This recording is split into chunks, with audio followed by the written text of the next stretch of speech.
আপনাকে আমাকে লাশ মৃত্যুর শয্যায় শায়িত আপনি আমি মরার আগে আপনার আমার কালেমার তালকিনটা যখন দিবে, ওই কালেমার মধ্যে দুইটা অংশ, প্রথম অংশে আল্লাহর নাম, দ্বিতীয় অংশ নবী মুহাম্মাদের নাম। আপনাকে আমাকে গোসল দিয়া যখন জানাজা পড়বে, চারটা দোয়ার চারটা তাকবীরের মধ্যে তিনটা দোয়া। প্রথম দোয়াতে আল্লাহর নাম, দ্বিতীয় দোয়াতে নবীর নাম। আপনার আমার লাশটা নিয়ে যখন কবরে নামাইতে গেল, বিসমিল্লাহি ওয়া আলা মিল্লাতি রাসূলিল্লাহ পড়লো, এটার মধ্যে আল্লাহর সাথে নবীর নাম। আপনাকে আমাকে কবরে রাখা একে একে সবাই যখন বিদায়,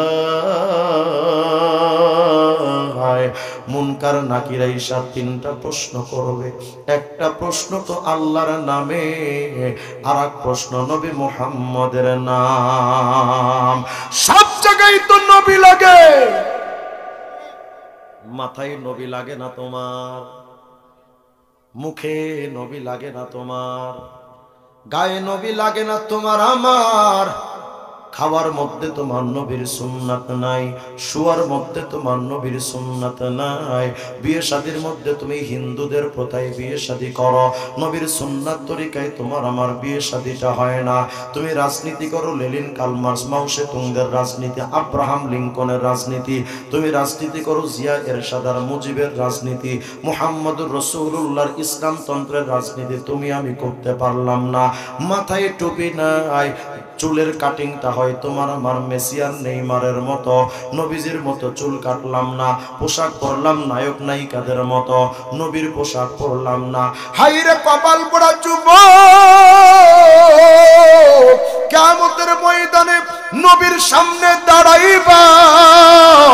আমি তোমার কাছে জানতে চাই, তুমি বিএনপির চেয়ারপারসন খালেদার সামনে যদি দাঁড়াও, মাথায় যদি নৌকার সিল থাকে তোমার, দূর দূর করে তাড়ায় দিবে, নৌকার সিল নিয়ে খালেদার সামনে যাইতে পারবা না।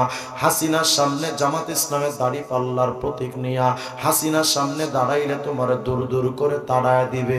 এটা যদি হয় দুনিয়ার হালত, আমি তোমার কাছে জানতে চাই, কিয়ামতের ময়দানে নবীজির সামনে তুমি দাড়ি আর টুপির নূর ছাড়া কেমনে দাঁড়াইবা আমারে কও।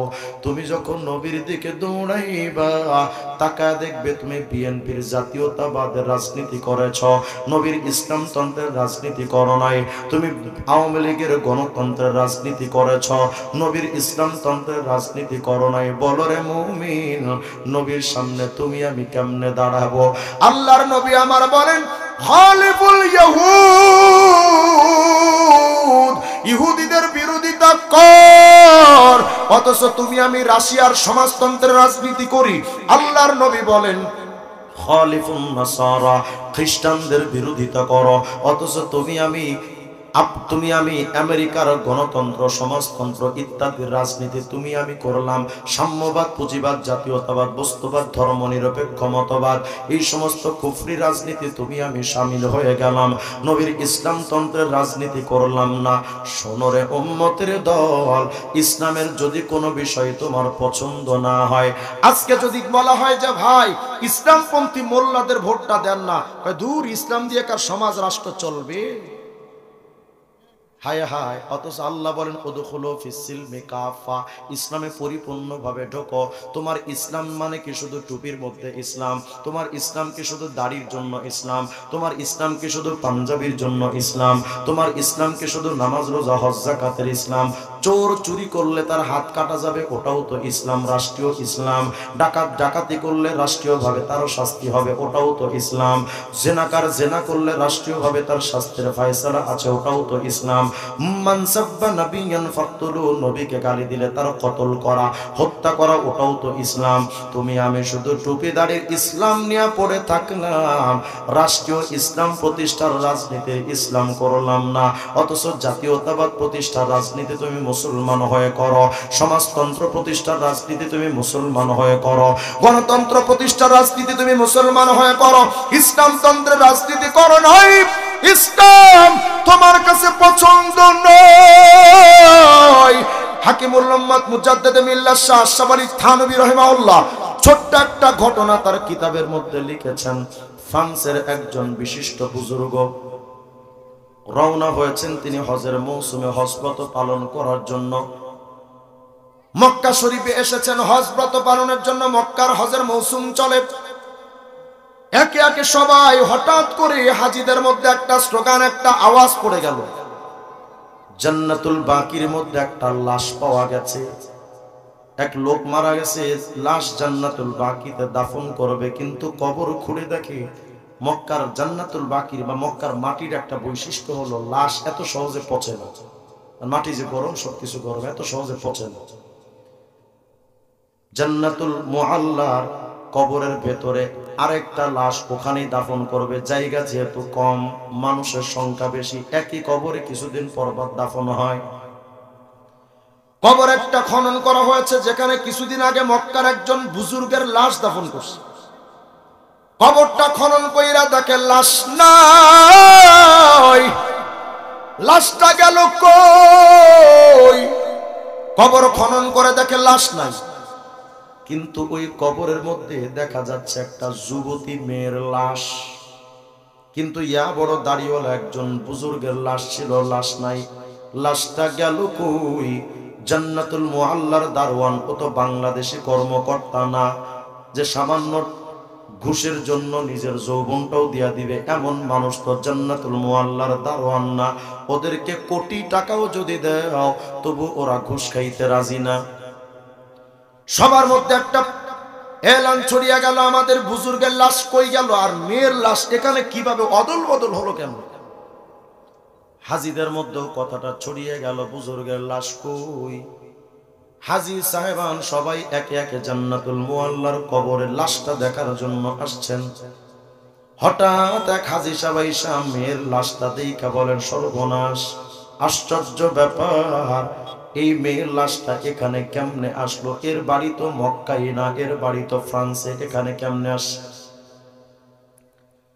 মুফতি ফয়জুল্লাহ রাহমাহুল্লাহ বাংলাদেশের শ্রেষ্ঠ মুফতি ছিলেন, তিনিও তার কিতাবের মধ্যে ঘটনা আমি নিজে পড়েছি, তিনি লিখেছেন, এই মেয়েটার লাশটা তো থাকার কথা ফ্রান্সে, এইখানে কেমনে আইলো? বলে ঘটনা কি, বলে সব পরে বলবো, আগে আমি ফ্রান্সে যাব। হাজী সাহেব ওখান থেকে ডাইরেক্ট ফ্রান্সে চলে আসলেন। আয়েশা, ওই হাজী ফ্রান্সে এক লোকের বাড়িতে প্রবাসী হয়ে কাজ করতেন। বাড়িটার লোকওয়ালা ছিল একজন খ্রিস্টান। আয়েশা বাড়িওয়ালারে বলে, ভাই, আশ্চর্যজনক একটা ঘটনা দেখে আসলাম, জান্নাতুল বাকিতে আপনার মেয়ের লাশটা ওখানে। ওই কি বলো তুমি? আমার মেয়েকে তো আমি এখানে দাফন করেছিলাম, জান্নাতুল বাকিতে যাবে কেমনে? ওই চলেন না একটু ঘুরে দেখি। বলে আগে ঘটনা শোনেন। কি ঘটনা? আল্লাহর বান্দা, আপনার বাড়িতে যখন আমি কাম করতাম, একদিন আপনার মেয়ে আমাকে ডাইকা বলে, এরে ভাই, কে আপনি? আপনার বাড়িটা কই? আমি জানতে চাই তুমি কোন ধর্মের অনুসারী, তোমার প্রফেটকে, নবীকে বলো। বলে আমার নবীর নাম হযরত মুহাম্মদুর রাসূলুল্লাহ সাল্লাল্লাহু আলাইহি ওয়াসাল্লাম। বলে শোনো, তোমার যে আখলাক আর চরিত্র, আচার আচরণ আমি দেখি, আমারে কও না তোমার নবীর আচরণটা কি এমন ছিল নাকি তার চাইতে তোমার চরিত্র ভালো? বলে তুমি কি কও? আমার নবীর চরিত্রের সামনে আমার তো চরিত্র বিন্দু পরিমাণ মানানসই হবে না। আমার নবী তো খুলুকে আজিমের উপর প্রতিষ্ঠিত নবী, এত সুন্দর চরিত্রটা আমি পাবো কেমনে?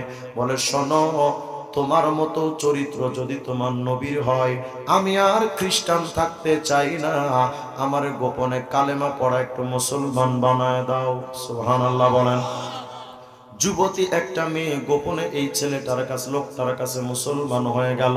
বলে আপনার মেয়েটা আমার কাছে মুসলমান হওয়ার পর গোপনে গোপনে ইসলামের বিধিবিধান মানত, গোপনে গোপনে নামাজ আদায় করত, আর মাঝে মধ্যে আমাকে বলতো, মুসলমান ভাই রে, আমার তো আর এই ফ্রান্সে থাকতে মনে চাই না, আমার তো একটু মনে চায় আমি যদি একটু মক্কার অলিতে গলিতে ঘুরতে পারতাম, যে গলিতে মদিনাওয়ালা মুহাম্মদুর রাসূলুল্লাহ যে গলিতে পা দিয়ে হাঁটতেন, ওই এলাকার ধুলি কণা যদি আমার গায়ে আমি একটু মাখাতে পারতাম, আমার তোর মনে চাই না কোন মানুষটার মায়া যে আমার অন্তরে ঢুকাইলা। আমার তো আর থাকতে মনে চাই না ফ্রান্সে, আমার তো একটু মক্কা মদিনায় যাইতে মনে চায়। কিন্তু কপাল খারাপ, মুহাম্মাদের উম্মত হইলাম, আজও পর্যন্ত কাউকে আমি জানাইতেও পারলাম না। আপনার মেয়েটা মাঝে মধ্যে আমাকে ইশকে নবীর কথা বলতেন। হঠাৎ করে আপনার মেয়েটা যখন অসুস্থ হয়ে গেল, আপনারা নিয়ে গেলেন মেডিকেলে, ডাক্তাররা বলে দিল আপনার মেয়েটা দুনিয়া থেকে বিদায় হয়ে গেছে।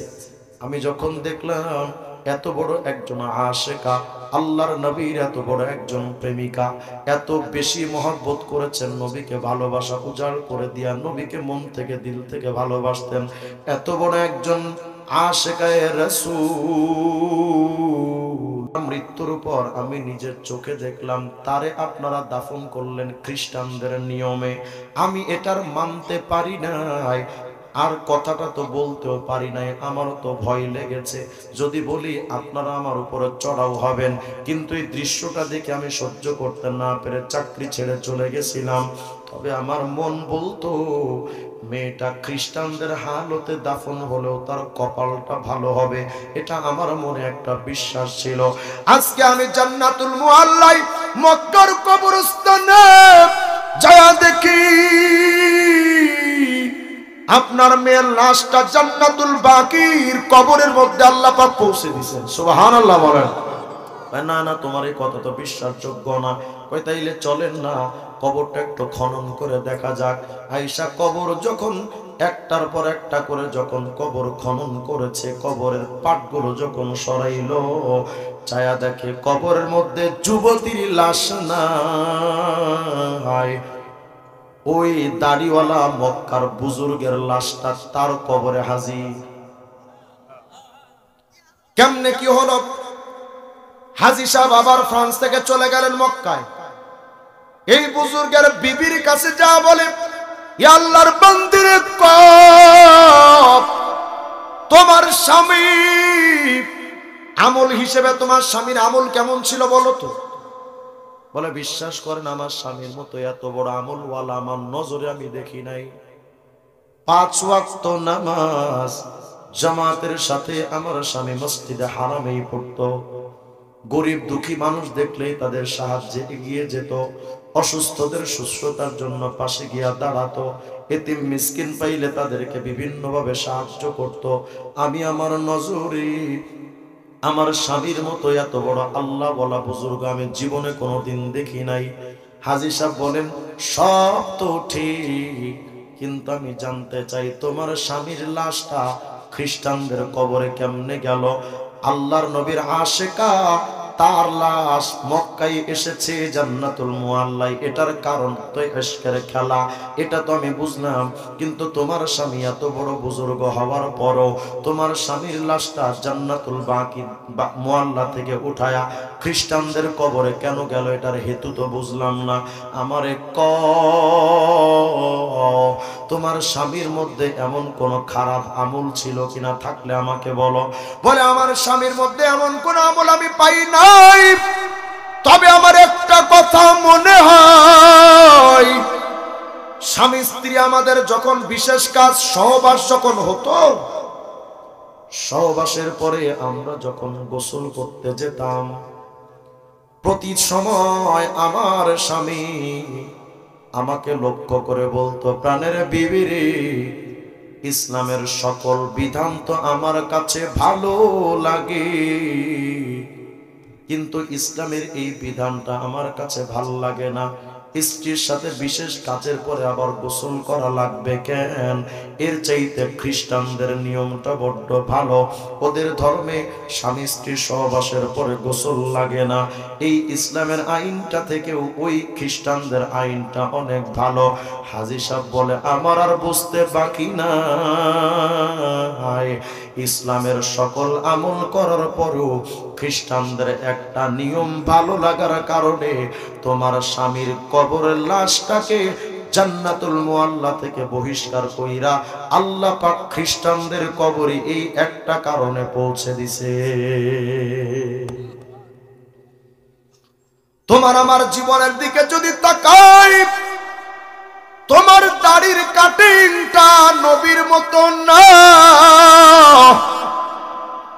তোমার মাথায় টুপি নাই, তোমার পোশাকটা বেঈমানদের মতো পোশাক রে যুবক, তোমার রাজনীতিটা লেনিন কালমাস মাও সেতুং আব্রাহাম লিঙ্কনের রাজনীতি।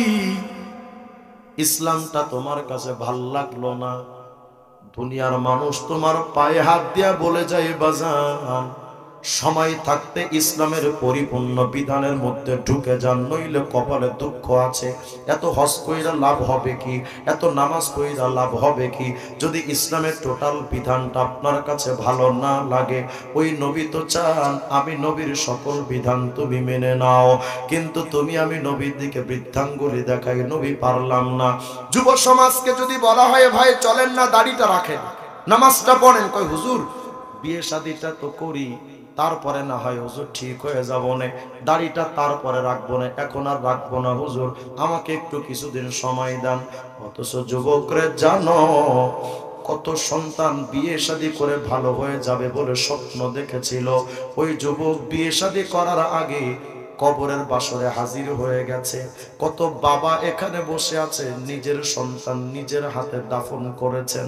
আমি নিজেও তো আমার নিজের একটা সন্তানকে আমি নিজে দাফন করেছি বাজান। এই হলো দুনিয়ার হালত, কবে জানি কার সময় যাই চলে কেউ তো বলতে পারবো না আমরা, কিন্তু কবর যে যান এই দাড়ি ছাড়া আপনি কোন সাহসে কবরের মধ্যে রওনা হইলেন আমাকে বলেন। কয়দিন জানি আজকে রাত্রে ঘুমাবেন, সকালে হয়তো ঘুম থেকে জাগতে নাও পারেন। কবর তো প্রতিদিন আপনাকে আমাকে ডাকতেছে প্রতিটা সময়। সন্ধ্যা হলে ডুবিবে বেলা,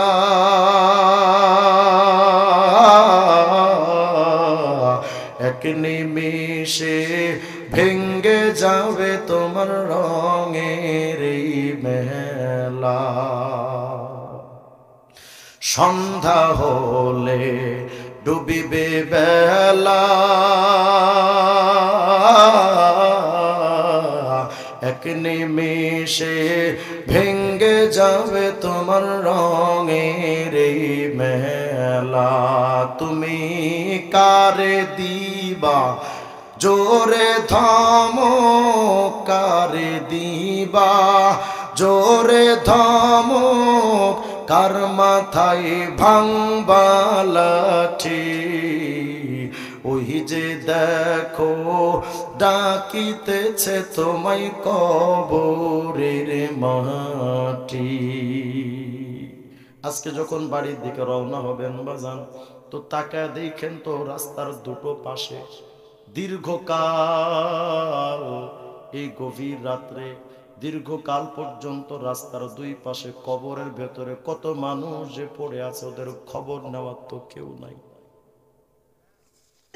আগামীকাল দুপুরে যদি আপনি আমি মারা যাই, আসরের আগে আপনার আমার গোসল দিয়া নাকে কানে তুলা দিয়া সাজা রাখবে রে বন্ধু। মানুষ কাফনের ঘোমটাটা খুলে খুলে আপনার আমার চেহারার দিকে আখেরি নজরটা তাকায় দেখবে। আসরের পরে আপনার আমার জানাজা, সন্ধ্যার আগে তোমার আমার ওই গহীন কবরে নিয়ে দাফন। এই গভীর রাতে আগামীকাল আপনি ভয়ঙ্কর কবরে একলা পড়ে থাকবেন। যদি ডাকেন আম্মু আমার একটু দেখাও গেলাও না, মা এই গভীর রাত্রে কবরের পাশে যাবে না, মাও ভয় পায়। তোমাকে বলেন আর কতদিন পরে দাঁড়িয়ে টুপি রাখার প্রস্তুতি নেবে। আল্লাহ নবী বলেন এক ওলি স্বপ্ন দেখতেছেন, বিশ্ব নবীর বুক থেকে রক্ত গলগল করে পড়ছে। ও নবী আপনার বুকে রক্ত কেন? নবী বলেন উম্মত, যে উম্মতের জন্য তায়েফে রক্ত ঝরালাম, উহুদে দান দিলাম, শিয়াবে আবি তালেবে 3 বছর জেল খাটলাম, নিজের মাতৃভূমি ছেড়ে মদিনাতে চলে যেতে হয়েছে আমার। আমার মাথায় বেঈমানরা কাবার চত্বরে উটের ভুঁড়ি চাপায় দিত, আমি মাথা উঠাইতে পারতাম না। ফাতেমা মাঝে মধ্যে এসে নবীর মাথা থেকে ভুঁড়ি সরিয়ে মাথা উঠিয়ে বলতেন, বাবা আপনি এত কষ্ট করেন। তবে বুঝাচ্ছেন, শোনো, আমার উম্মতরা যখন তাদের মুখে খুর আর বেলেট লাগায়, এই খুর বেলেট ওদের মুখে লাগার আগে কেমন জানি আমি মদিনা বলার কলিজার মধ্যে ঢুকে যাই। এই দাড়িটা যে কাটেন, যতদিন দাড়ি এক মুষ্টি বরাবর না হবে, 24 ঘন্টা জিনা করলে যেমন গুনাহ তেমন গুনাহ হতে থাকে।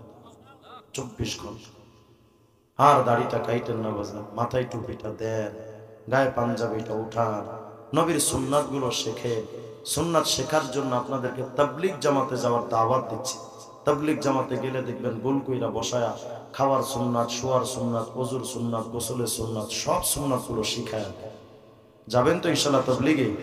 তবে নিশ্চয়ই আলেমদের সাথে, কোনো খুনিদের সাথে নয়। মনে থাকবে ইনশাআল্লাহ। যারা খুন করে তারা তাবলিগী হতে পারে না। যারা তাবলিগ করে তারা কোনোদিন হাতে অস্ত্র নিতে পারে না।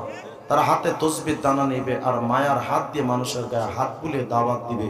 অস্ত্র যারা নেয় তারা তাবলিগের নামে সন্ত্রাস। এদের সাথে না, আলেমদের সাথে যাবেন তো ইনশাআল্লাহ। আল্লাহ যেন আমাদের সত্যিকার আশিকের রাসূল বানিয়ে কবরে যাওয়ার আল্লাহ পাক যেন আমাদেরকে তৌফিক দান করেন, বলেন আমিন। এই মাহফিলটা যে যুবকরা আয়োজন করেছেন ওদের পাশে আপনারা